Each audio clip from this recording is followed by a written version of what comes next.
আমি তো জানি পৃথিবী না জানো, আমি তো জানি আমি কি পাপ করেছি। আমার পাপের করিলে বিচার, আমার পাপের করিলে বিচার, বাঁচার নাই উপায়। দয়াময় তুমি মাফ করো আমায়, মাফ করো আমায় মাবুদ, মাফ করো আমায়।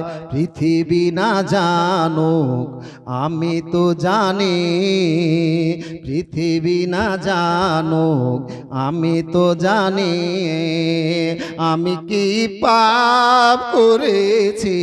হায় আমার পাপের করিলে বিচার, আমার পাপের করিলে বিচার, বাঁচার নাই উপায়। দয়াময় তুমি মাফ করো আমায়, মাফ করো আমায় মাবুদ, মাফ করো আমায়। রাজিম বিসমিল্লাহির রহমানির রহিম। ইয়া আইয়ুহাল্লাযীনা আমানু তুবু ইলাল্লাহ, তুবু ইলাল্লাহি তাওবাতান নাসুহা। আমার আল্লাহ পাক রব্বুল ইজ্জত বলেন, হে মুমিন তোমরা আল্লাহর কাছে তওবা করো। হে মুমিন, হে ঈমানদারেরা তোমরা আল্লাহর কাছে তওবা করো। কিভাবে তওবা করবে আমার আল্লাহ তাও শিখিয়ে দিয়েছেন। তওবাতান নাসুহা, তোমরা তওবায়ে নাসুহা করো। জোরে বলুন। হে নবীর উম্মতের দল, আমি আল্লাহ, আমি মানুষকে বানিয়েছি। মানুষকে বানানোর পর মানুষ ভুল করবে, কিন্তু মানুষ ভুল করার পর পাহাড় সম পরিমাণ গুনাহ করার পর আমি আল্লাহ আমার কাছে যদি একবার তওবা করে এক ফোঁটা চোখের পানি গড়িয়ে দিতে পারে, ওই এক ফোঁটা চোখের পানি গাল থেকে নামতে দেরি হবে, আমি আল্লাহ তার পাহাড় সম পরিমাণ গুনাহ মাফ করতে দেরি হবে না। বান্দা ভুল তো করেই ফেলেছো, গুনাহ তো করেই ফেলেছো। বান্দা আমি এনি টাইম কখনো তওবার রাস্তা, তওবার দরজা বন্ধ করে নাই। পাহাড় সমপরিমাণ গুনাহ করার পর আমি আল্লাহ আমার কাছে যদি তওবা করো, আমি আল্লাহ তোমার সেই পাহাড় সমপরিমাণের গুনাহটাকে মাফ করে দিব। জোরে বলে ভাইয়ারা আমার, রে যুবক, একটার পরে একটা পাপ করেছো, নিজের পাপগুলোকে একবার সামনের দিকে নিয়ে আসো রে ভাই। আমি আপনি এমন পাপ করেছি, আজকে আমাদের নিজের পাপের দিকে তাকালে নিজের প্রতি ঘৃণা আসে। আজকে নিজে নিজে একটু নিজের পাপের দিকে তাকাইয়া দেখে না, আপনার নিজের প্রতি ঘৃণা চলে আসবে। যেই পাপটা আপনি এমন ভাবে করেছেন, আপনার বাপকে জানতে দেন নাই, আপনার মাকে জানতে দেন নাই, আপনার স্ত্রীরে জানতে দেন নাই, আপনার ছেলে মেয়েরে জানতে দেন নাই। এরই কারণে যে আমি যেই রাতের গভীরে পাপটা করেছি, এই পাপটা যদি আমার বাপ জানতে পারে আমাকে বেটা বেটা বলতে ঘৃণা করবে। আমি যেই পাপটা করেছি আমার মা যদি জানতে পারে, আমার মা আমাকে বেটা বেটা বলতে ঘৃণা করবে। আমি যেই রাতের গভীরে পাপটা করেছি, আমার স্ত্রী যদি জানতে পারে আমার স্ত্রী আমাকে স্বামী স্বামী বলতে ঘৃণা করবে। আমি যেই পাপটা করেছি আমার আদরের ছোট ছোট ছেলে মেয়েরা যদি জানতে পারে, আমার আদরের সন্তানরা আমাকে আব্বু আব্বু বলতে ঘৃণা করবে যে আমার আব্বু এত নোংরা মনের মানুষ এইভাবে পাপ করতে পারে। যেই পাপটা আপনারা বাপকে আপনি শেয়ার করেন নাই, যেই পাপটা আপনারা মারে শেয়ার করেন নাই, আপনার স্ত্রীরে আপনার শেয়ার করেন নাই, আপনার কি বলে ছেলে মেয়েদেরকে শেয়ার করেন নাই। ও পর্দার আড়ালের মা, আপনি একবার নিজের পাপের দিকে তাকাইয়া দেখেন রে মা। ওই রাতের গভীরে যেই পাপটা করেছেন আপনারা স্বামী জানতে পারলে আপনি মনে মনে টেনশনে আপনি বড় দুশ্চিন্তায় পড়ে রয়েছেন। আজকে যদি আমার স্বামী এই পাপটা জানতে পারে, আমার স্ত্রী আমাকে ঘৃণা করবে, আমার স্বামী আমাকে ঘৃণা করবে, আমাকে স্ত্রী হিসাবে বলতে সে লজ্জাবোধ করবে। মা, একটার পরে একটা পাপ করার পরও আপনার বাপ আপনার মা আপনাকে তাড়িয়ে দিবে, আপনার স্বামী তাড়িয়ে দিবে। আপনার পাপের খবর আপনার বাপ জানতে পারলে আপনাকে ঘৃণা করে তাড়িয়ে দিবে, আপনার মা জানতে পারলে আপনার মা আপনাকে তাড়িয়ে দিবে, আপনার স্বামী জানতে পারলে আপনার স্বামী আপনাকে বাড়ি থেকে তাড়িয়ে দিবে, আপনার স্ত্রী জানতে পারলে আপনাকে স্বামী বলতে ঘৃণা বলবে, আপনার ছেলে মেয়ে যদি জানতে পারে আপনার ছেলে মেয়েরাও ঘৃণা করে আপনাকে তাড়িয়ে দিবে। কিন্তু আমার আল্লাহ কত দয়ালু, একটার পরে একটা পাপ করি, একটার পরে একটা পাপ করেছি, আমার আল্লাহ একটা বারও আমাদের উপরে রাগ করে না, একটা বারও আমাদের উপরে রাগ করে আমার আল্লাহ আসমানের ওই তওবার দরওয়াজা বন্ধ করে নাই। একটার পরে একটা পাপ করার পরও আমার আল্লাহ এনি টাইম আপনার কি বলে তওবার দরওয়াজা খোলা রেখেছে রে মুমিন। আমার আল্লাহ বলে রে বান্দা, একবার পাপ করার পরে আমি আল্লাহ আমাকে একবার আল্লাহ বলে ডাকবে, আমি আল্লাহ সঙ্গে সঙ্গে তোমার ডাকের সাড়া দিব। যেমনি ভাবে তুমি তওবা করবে আমি আল্লাহ তোমার চোখ থেকে পানিটা নামতে দেরি, আমি আল্লাহ তোমার তওবা কবুল করে তোমার গুনাহ মাফ করতে দেরি হবে না। এই যুবক, এরকম জীবনে কার গুনাহ নাই? নিজের দিকে তাকাও, প্রত্যেকেরই জীবনের মধ্যে এইরকম কোনো না কোনো গুনাহ আছে যেটা আপনি বন্ধুকে শেয়ার করতে চান না, যেটা আপনার বাপকে জানতে দিতে চান না, আপনার মাকে জানতে দিতে চান না, আপনার স্ত্রীকে জানতে দেন না, আপনার ছেলে মেয়েকে জানতে দিতে চান না, কারণ সবাই আপনার থেকে নারাজ হবে। তো আমার আল্লাহ আপনার সেই পাপটা জানে কি জানে না? জানার পরেও আল্লাহ আপনার জন্য 3 বেলার জায়গায় কোনোদিন 1 বেলা রিজিক করেছে? রিজিকের দরওয়াজা বন্ধ করেছে? বন্ধ করে নাই। আমার আল্লাহ খুব দয়ালু।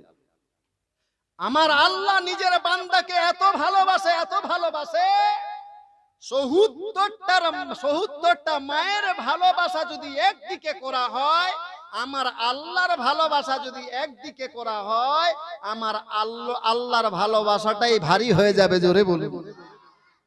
৭০টা মা যেমন সন্তানকে ভালোবাসে, তার থেকে আমার আল্লাহ ৭০ গুণ বেশি নিজের বান্দাকে ভালোবাসে। জোরে বলুন। যুবক, এইভাবে নিজের বিগত জীবনের গুনাহগুলোকে সামনে রেখে আল্লাহর কাছে কেঁদে কেঁদে বলেন, পৃথিবী না জানো আমি তো জানি, পৃথিবী না জানো আমি তো জানি, আমি কি পাপ করেছি আমার পাপের করিলে বিচার, আমার পাপের করিলে বিচার, বাঁচার নাই উপায়, দয়াময় তুমি মাফ করো আমায়, মাফ করো আমায় মাবুদ, মাফ করো আমায়। পৃথিবী না জানুক আমি তো জানি, পৃথিবী না জানুক আমি তো জানি, আমি কি পাপ করেছি হায়। আমার পাপের করিলে বিচার, আমার পাপের করিলে বিচার, বাঁচার নাই উপায়। দয়াময় তুমি মাফ করো আমায়, মাফ করো আমায় মাবুদ, মাফ করো আমায়। হ্যাঁ পর্দার আড়ালের মা, আমার আল্লাহ পাক রব্বুল ইজ্জত নিজের বান্দা বান্দিকে এত ভালোবাসে, পৃথিবীর কেউ তারে ভালোবাসতে পারবে না। আমার আল্লাহ মায়া যেইভাবে করে আমাদেরকে, পৃথিবীর কেউ, আপনার কোনো মানুষ, আপনার বাপ আপনাকে অতটা মায়া করতে পারবে না, আপনার মা আপনারে অতটা ভালোবাসা দিতে পারবে না। আমার আল্লাহ আমাকে আপনাকে ভালোবেসে, আমার আল্লাহ দুনিয়াতে একটা নয় দুইটা নয় কত মখলুকাত তৈরি করেছে, বান্দা যেন চুল পরিবার কোনো কষ্ট না পায়, বান্দার যেন চলতে ফিরতে কোনো সমস্যা না হয়, যার জন্য আমার আল্লাহ পাক রব্বুল ইজ্জত সমস্ত নিয়ামত আমাদের জন্য ফ্রিতে করে দিয়েছে। আজকে দুনিয়ার সামান্য একটা নিয়ামত, দুনিয়ার কাউরো তৈরি করা নিয়ামত যদি আপনি ব্যবহার করেন, সেখানে পয়সা দিয়ে কিনতে হয়, টাকা দিয়ে কিনতে হয়, কিন্তু আমার আল্লাহ ফ্রিতে করে দিয়েছে। বলবেন মৌলানা কেমন করে? এই যে দেখছেন আমাদের সামনে কয়েকটা বাল্ব জ্বলছে, বলেন দেখি এই বাল্বগুলো জ্বালাবার জন্য সরকারের খাতায় পয়সা দিতে হয় কি হয় না? এই বাল্বগুলো ফ্রিতে জ্বালাতে দিবে বাবজি কাউকে? দিবে? দিবে? 3 মাস আড়ে 3 মাস আড়ে বিল দিতে হয় কি হয় না? ভাইয়েরা আমার, এ যুবকের দল, একবার আল্লাহর দেওয়া নিয়ামতের দিকে তাকাইয়া তাকাইয়া দেখো, দুনিয়ার সামান্য একটু বাল্ব জ্বালাবার জন্য আপনাকে 3 মাস আড়ে 3 মাস আড়ে ওই সরকারের খাতায় বিল দিতে হয় রে যুবক। একবার আমার আল্লাহর দেয়া নিয়ামতের দিকে তাকাইয়া তাকাইয়া দেখো, আমার আল্লাহ পাক রব্বুল ইজ্জত দিন রাতকে 2 ভাগে বিভক্ত করে 1 ভাগ আপনার আরামের জন্য তৈরি করেছেন, আর 1 ভাগ আপনার কাজকর্ম করার জন্য তৈরি করেছেন। বান্দা তুমি রাতের বেলা আরাম করবে, সেই টাইমে অন্ধকারের প্রয়োজন, যার জন্য আমি আলা বন্ধ করে দিলাম, তুমি রাতের বেলায় আরাম করো। এই বান্দা তোমার সংসারের জন্য, পরিবার পরিজনের জন্য তোমাকে দিনের বেলায় ছুটাছুটি করতে হবে, ওই টাইমে তোমার একটা আলার প্রয়োজন, যার জন্য আমি আল্লাহ আসমানের মধ্যে একটা আলার ব্যবস্থা করে দিলাম, একটা সূর্য নামে আলা দিলাম, সূর্য নামে তোমাকে একটা আলার ব্যবস্থা করে দিলাম। বান্দা এই সূর্যের আলে তুমি দিনের বেলায় চলাফেরা করবে, তোমার বাড়ির কাজকর্ম করবে, এই সূর্যের আলা নিতে গিয়ে আমার আল্লাহ আমার কাছে আটা না পয়সাও বিললে নাই। জোরে বলুন বাবজি, বলেন এই সূর্যের আলার কোনোদিন বিল দিয়েছেন? কেউ দিয়েছেন? যদি বিল চাইতো আল্লাহ, পৃথিবীর কোন কোটিপতি দিতে পারত?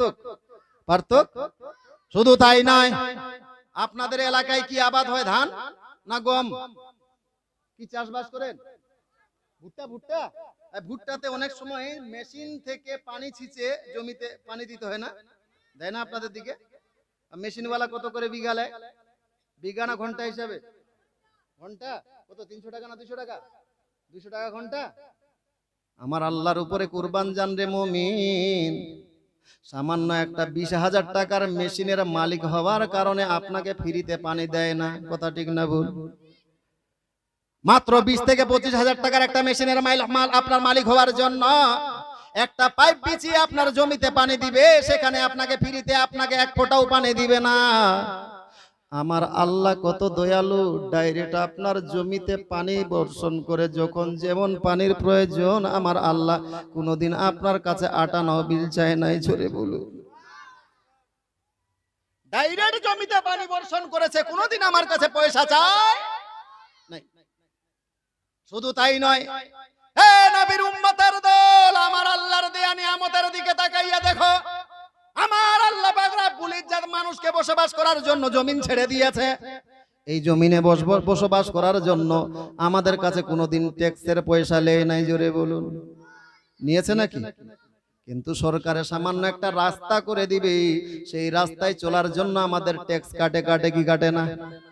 ভাইয়েরা আমার, আমার আল্লাহ জমিন ছেড়ে দিল, বাড়ি করে খান, বাড়ি করে বসবাস করেন অথবা চাষবাস করে খান। আমার আল্লাহ কোনোদিন আমাদের কাছে কোনোদিন ট্যাক্স চাইলো না রে মুমিন। শুধু তাই নয়, আমার আল্লাহ আমাকে আপনাকে সুস্থ রাখার জন্য 3 টাইম খাবার ব্যবস্থা করেছে। বান্দা 3 টাইমে খাও। আমাদেরকে খাবার ব্যবস্থা করার জন্য আপনার গাছের মধ্যে ফল ফলাদির ব্যবস্থা করে দিয়েছে। বান্দা যখন যেটা খাবার মন করে, আম খাও, কলা খাও, জাম খাও, লেবু খাও, কি বলে আপেল খাও, যখন যেটা খাওয়ার মন করে বান্দা খাও খাও খাও। এ বান্দা একবার তাকাইয়া দেখো আমি আল্লাহ তোমারে কতটা মায়া করি। একটা কলার গাছ ও ভালো করে জানে, আমি যদি ভিটামিন কলা দিই তাহলে মানুষের বাচ্চারা আমাকে জবাই করবে আর ভিটামিন কলাটা খেয়ে নিবে। তার সত্ত্বেও একটা কলার গাছ নিজের জীবনের উপরে ভাঙবে আপনার ঝুঁকি নিয়ে আমি মানুষের বাচ্চা আমাদেরকে ভিটামিন ফল কলা উপহার দিয়েছে, জোরে বল। কলার গাছ জানে যদি আমি কলা দিই তাহলে মানুষের বাচ্চাগুলো আমাকে জবাই করবে। তারপর ওই মানুষের খেদমত করার জন্য নিজের জীবনের উপরে ঝুঁকি নিয়ে আমাকে আপনাকে ভিটামিন ফল কলা উপহার দিয়েছে, জোরে বলে। শুধু তাই নয়, এ উম্মতের দল, এইভাবে আল্লাহর এক একটা নিয়ামত যদি গণনা শুরু করি গোটাই রাত পার হয়ে যাবে, তবুও আল্লাহর নিয়ামত আপনার গুনতি করে শেষ হবে না। একবার আল্লাহর নিয়ামত গুলো তাকাইয়া দেখেন। হে পর্দার আড়ালের মা, আপনি কেন ওইভাবে আল্লাহকে আপনার কি বলে আল্লাহর কি বলে নাফরমান বান্দি হয়ে গেলেন? আল্লাহরে কি করে ভুলে গেলেন? আমার আল্লাহর নিয়ামতগুলোর দিকে একবার তাকাইয়া দেখে না। আমরা এমন আপনার এমন মানুষ, আমরা এমন আল্লাহর তৈরি মানুষ, একটা মাসুম বাছুরের কাছ থেকে তার খাবারটা দুধটা আপনার কেড়ে খেয়েছি। একটা মাসুম বাচ্চা বাছুরকে 2 হাত 3 হাত দড়ি দিয়ে সারা রাত ধরে এইভাবে একটা পোয়ার সঙ্গে বেঁধে রেখেছি। মা ওই বাছুরটা মায়ের দিকে তাকাইয়া চোখের পানি ফেলে আর বলে, আম্মু আমার মনিব সেই সন্ধ্যাবেলায় আমাকে দড়ি দিয়ে বেঁধে রেখেছে, আমি ক্ষুধার জ্বালা সহ্য করতে পারি না, আমারে একটু দুগ্ধ দাও, আমারে একটু দুগ্ধ দাও। ওই বাছুরের মাটা মাথা হিলিয়ে বলে, না রে বাবা ধন, আমার কাছে দুগ্ধ চাইস না, আমি তোমারে দুগ্ধ দিতে পারবো না। ওই বাছুরটা বলে, মা কেন দিতে পারবেন না? আমাকে ধর সন্ধ্যাবেলায় সেই মনিব বেঁধে রেখেছে, সারা রাত গত হয়ে গেল, এক ফোঁটাও আমি দুগ্ধ পান করে নাই রে মা, আর ক্ষুধার জ্বালা সহ্য করতে পারি না রে মা, দাও দাও আমাকে একটু দুগ্ধ দাও। মা হিলিয়ে মাথা হিলিয়ে বলছে, না রে বাবা ধর না, আমার কাছে দুগ্ধ চাইস না, আমি তোমারে দুগ্ধ দিতে পারবো না। ওই বাছুরটা বলে, মা কেন দিবেন না? আমি তো খড় খাইতে জানি না, আমি তো ঘাসও খাইতে জানি না, আমি তো খড় খাইতে জানি না, ঘাস খাইতে জানি না, আমি আপনার দুগ্ধ খেয়েই তো বড় হব, আমি তো আপনার দুগ্ধ খেয়ে আমার পেট ভরাবো, আমাকে কেন দুগ্ধ খাইতে দিবেন না? মা উত্তরে বলছে, রে বাবা ধন তাহলে শুনো শোনো, আমি মা তোমাকে কেন দুগ্ধ দিব না? এই দুগ্ধতে যেহেতু তোমারই হক রয়েছে, তারপরও আমি মা তোমার কেন দুগ্ধ দিতে পারবো না? কারণ আমার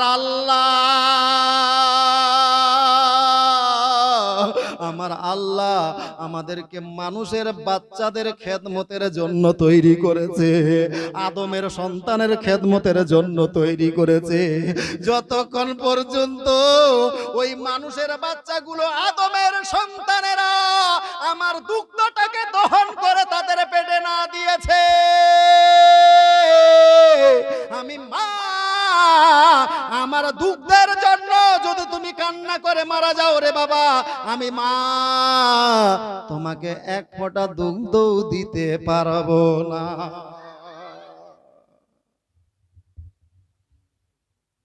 যতক্ষণ পর্যন্ত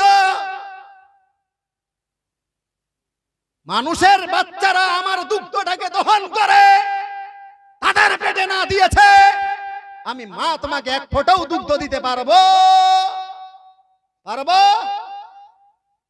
আপনি ভাবছেন সহজ, এগুলো ফ্রিতে এসেছিল, ফ্রিতে। বাছুরের কাছ থেকে আপনি দুগ্ধ করে খেয়েছেন, ক্ষান্ত তো এখানে হন নাই, পরক্ষণ ওই বাছুরের মাটাকে জবাই করে তার গোশত খেয়েছেন। বাছুরটা একটু বড় হয়ে উঠেছিল, ওই বাছুরটাকে জবাই করে তার গোশত খেয়েছেন। মুরগিকে জবাই করে খেয়েছেন। মুরগি একটা ডিম দিয়েছিল, ডিম বংশ বিস্তার করার জন্য, সেই ডিম থেকে বাচ্চাও ফুটাতে দেন না। ওই ডিমটাকে হয় মামলাট করে খেয়েছে অথবা সিদ্ধ করে খেয়েছে।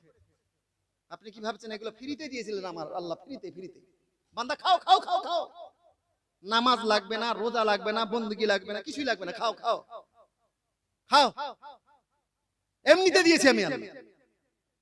ভাইয়ারা আমার, রাগ করিয়েন না, বুঝবার জন্য বসিয়েছি। আজকাল জালসার মধ্যে এইগুলো আলোচনা হয় না, খালি কিস্সা কাহিনী শোনাও তাহলে খুব ভালো, একটু হাসাহাসির কথা বলো তাহলে খুব ভালো। আমার কেন এসেছে দুঃখের বিষয়। জালসা মানে কি হেদায়েতের কথা হবে, মানুষ এখান থেকে পরিবর্তন হবে। জালসা শুনে যদি একটা নামাজই না হলো, জালসা শুনে যদি মানুষের পরিবর্তনই না হলো, তাহলে জালসা করাতে না করাই ভালো। বিশেষ করে কালিয়াচকের দিকে দেখেন, যত বড় শায়ের নিয়ে আসতে পারবেন তত বড় জালসা, তত জালসা কামিয়াব। ওই শায়েরও নামাজ পড়ে না, আর শায়েরের কথা শুনে ও নামাজ পড়ে না, সারা রাত ধরে হোহা হলো, পরের দিনে যেটা নামাজি ছিল তার থেকে কমে গেছে। আপনার কি বলে ফজরের নামাজে তার থেকে 2 জন কমে গিয়েছে। আফসোসের বিষয়, এটাকে হাসি মজাকের জায়গা বানিয়ে দিয়েছি আমরা মুসলমান। হাসি মজাকের জায়গা এটা নয়। এখান থেকে আমরা ইলম শিক্ষা অর্জন করব। আমরা বাচ্চাকালে আমাদের বাপ মার অভাবের কারণে মাদ্রাসায় পড়তে পারে না, বাপ মার অভাবের কারণে মাদ্রাসায় গিয়ে শিক্ষা অর্জন করতে পারে নাই। ফলে পাড়া প্রতিবেশীর সহযোগিতায় আমরা জালসা দিই। ওই বাল্যকালে পারে নাই যেই কাজটা, এখন মৌলবীদের মুখে শুনে শুনে সেটা শিখবো। জালসা দেওয়ার উদ্দেশ্য হলো এটা, বয়সকালে শিখবো। ভাইয়েরা আমার, আপনি আল্লাহর কেমন গোলাম রে মুমিন। আজকে দুনিয়াতে যদি কাউর আন্ডারে আপনি কাজ করেন, আপনার মালিক যদি 20,000 টাকা মাস দেয়, আপনি ঠোঁট হিলিয়ে হিলিয়ে বলেন আমার মালিকটা বড় ভালো, আমার মালিকটা বড় ভালো, আমাকে 20,000 টাকা বেতন দেয়। মা, আপনার স্বামীর সাথে সাথে আপনিও ঠোঁট হিলিয়ে হিলিয়ে বলেন আমার স্বামীর মালিকটা বড় ভালো, 20,000 টাকা মাস দেয়, তারপরে আবার বোনাস দেয়, আবার বহু উপহার দেয়। আমার আল্লাহ ওই টাইমে আপনার ঠোঁটের দিকে তাকিয়ে তাকিয়ে দেখেন, আর আপনার ঠোঁটের দিকে তাকাইয়া তাকাইয়া দেখে বলেন বান্দা, আজকে দুনিয়ার একটা কোনো মালিক 20,000 টাকার মালিক 20,000 টাকা মাস দেওয়ার জন্য ঠোঁট হিলিয়ে হিলিয়ে তার শুকরিয়া না আদায় করলে, দুনিয়ার কোনো মালিক তোমাকে উপহার দেওয়ার জন্য কেউ 10 টাকা দিয়ে তোমাকে চালিয়ে দিলে তার তুমি শুকরিয়া না আদায় করেছো। আমি আল্লাহ কি অপরাধ করলাম রে বান্দা? আমি আল্লাহ তোমাকে কি দেয় নাই? আমার দেওয়াতে কি অপরাধ ছিল? আমি আল্লাহ তোমাকে চলার জন্য জমিন ছেড়ে দিয়েছি, তোমাকে আলো দেওয়ার জন্য আসমানের মধ্যে একটা সূর্যের ব্যবস্থা করে দিয়েছি। ও বান্দা, তোমাকে বাঁচিয়ে রাখার জন্য আমি 3 টাইম খাবার ব্যবস্থা করেছি, তোমার সুস্থ রাখার জন্য আমি ফল ফলাদির ব্যবস্থা করে দিয়েছি। বান্দা একটাবার মুখটা নাড়িয়ে নাড়িয়ে বললে না আমার আল্লাহ বড় ভালো, আমার আল্লাহ বড় ভালো। আমি কি অপরাধ করলাম দুনিয়ার একটা মালিক 20,000 দেওয়ার জন্য? আজকে তার তুমি শুকরিয়া নাই আদায় করেছো। আমি আল্লাহ একটার পরে একটা নিয়ামত তোমারে ফ্রিতে দিয়েছি রে বান্দা, একটা বার তুমি নিয়ামতের শুকরিয়া আদায় করলে না। আজকে দুনিয়ার কোন মেম্বারে একটা ঘর করে দিলে সেই মেম্বারের প্রশংসা করো, আমাদের গ্রামের মেম্বারটা খুব ভালো, আমারে একটা ঘর করে দিয়েছে। 1 থেকে 1.5 লাখ টাকা মেম্বারের কাছ থেকে পেয়ে সেই মেম্বারের হক কি বলে মেম্বারের শুকরিয়া আদায় করো। আমি আল্লাহ এত শত নিয়ামত দেওয়ার পর এই বান্দা বলো বলো আমি আমি কি অপরাধ করলাম, আমার কেন শুকরিয়া না আদায় করলে না?